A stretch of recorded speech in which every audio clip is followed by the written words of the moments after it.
Subscribe to us for more updates.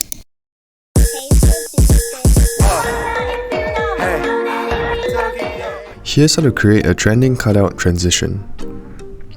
Download InShot in the App Store or Google Play Store. Import the car photos into the InShot app. Tap Sticker. Then tap Sticker again. Next, tap Import section. Then tap the Cutout tool.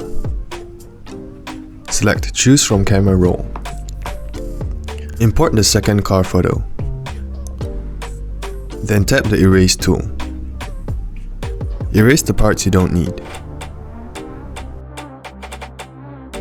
Adjust the cutout of the car until it matches the car in the photo. This is to make the transition seamless. Trim the clip of the sticker until the beginning of the second car photo. Add a keyframe to the beginning of the second car photo. Move a few frames back to the first car photo and make the cutout smaller, and adjust the position to make a motion for the transition. Move a few more frames back and adjust the size and position of the cutout. Now repeat the steps for each car photo.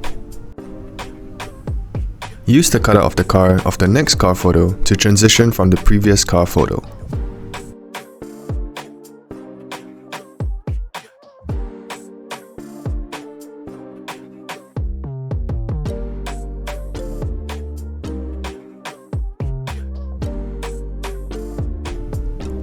You can repeat the steps as many times as you want. And here's the final results. Don't forget to like and subscribe to InShot on our socials.